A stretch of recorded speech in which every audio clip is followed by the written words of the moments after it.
लो guys, तो Asian paint ने अपने क्वार्टर वन के रिजल्ट अनाउंस कर दिए हैं। वीडियो के अंत में हम जानेंगे कि क्या एशियन पेंट के रिजल्ट मार्केट को एक्सपेक्टेशन को बीट कर पाए या नहीं। तो चलिए स्टार्ट करते हैं वीडियो। अगर नंबर्स की बात करें तो नंबर्स है रुपीज इन करोड़ में, तो और कॉलम्स की बात करें तो सीक्वेंस है जून मार्च जून, यानी कि सीक्वेंस भी करेक्ट है। अगर टोटल इनकम की बात करें यानी कि कमाई, जो कमाई लास्ट क्वार्टर में थी 9,418 करोड़, लास्ट ईयर के क्वार्टर वन में थी 9,131 करोड़। इस क्वार्टर में हमें कमाई बहुत ही अच्छी खासी तरीके से इंक्रीज होके हो चुकी है 10,700 की रेंज में, यानी कि क्वार्टर ऑन क्वार्टर बेसिस और year on year basis both basis पे हमें जंप होते हुए दिखाई दे रही है टोटल इनकम में। टोटल इनकम के बाद नंबर आता है एक्सपेंसेस का। तो टोटल एक्सपेंसेस आप देख सकते हो, लास्ट क्वार्टर में एक्सपेंसेस थे 7,800 करोड़ की रेंज में और लास्ट ईयर के क्वार्टर वन में थे 7,600 करोड़ की रेंज में। तो इस क्वार्टर में एक्सपेंसेस हमें इंक्रीज होते हुए दिखाई दे रहे हैं बोथ क्वार्टर ऑन क्वार्टर और ईयर ऑन ईयर बेसिस पे लगभग 8,700 करोड़ की रेंज में। तो एक्सपेंसेस भी उसी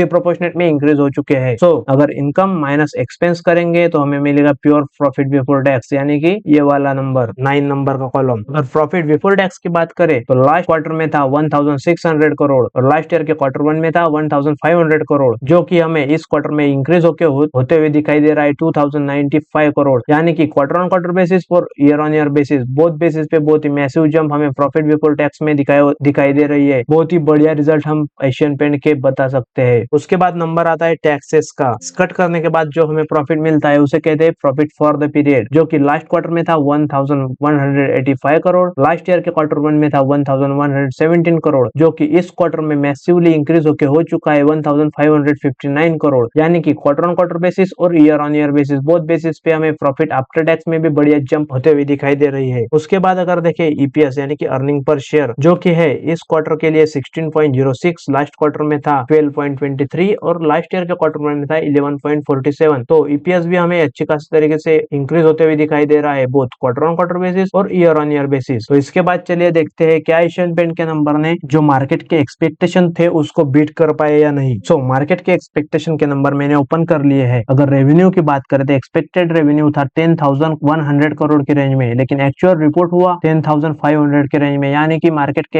एक्सपेक्टेशन बहुत ही बढ़िया तरीके से बीट करते हुए हमें एशियन पेंट दिखाई दे रहा है। अगर एबिटा की बात करें तो एक्सपेक्टेड था कि 1,800 करोड़ की रेंज में आएगा, लेकिन एक्चुअल में जो पोस्ट किया वो मैसिव 13.94% के अबो हमें पोस्ट करते हुए दिखाई दे रहा है, लगभग 2,169 करोड़ का, जो कि हमें 17.94% से बीट करते हुए मार्केट के एक्सपेक्टेशन को दिखाई दे रहा है। बहुत ही बढ़िया, इस यहाँ पे भी हमें बहुत ही बढ़िया रिजल्ट आते हुए दिखाई दे रहा है। नेट प्रॉफिट जो एक्सपेक्टेड था वो था 1,240 करोड़, एक्चुअल में जो रिपोर्ट किया वो था 1,539 करोड़। तो इस पे भी हमें जो एशियन पेंट है वो मार्केट के एक्सपेक्टेशन को अच्छी खासी मार्जिन से बीट करते हुए दिखाई दे रहा है। EBITDA मार्जिन एक्सपेक्टेड था कि 18.30% तक आएगा, लेकिन एक्चुअल में आया 20.57। वहां पे भी हमें लगभग 227 बीपीएस पॉइंट के साथ जो हमें मार्केट एक्सपेक्टेशन बीट करते हुए एशियन पेंट दिखाई दे रहा है। तो जो एक्सपेक्टेशन थे उसे ऑल लेवल पे हमें एशियन पेंट बीट करते हुए दिखाई दे रहा है। बहुत ही बढ़िया जो रिजल्ट है वो एशियन पेंट ने इस बार दिखाए है। तो अगर वीडियो अच्छा लगे तो चैनल को जरूर सब्सक्राइब कर लेना और साथ ही में वीडियो को भी लाइक कर लेना। Thank you.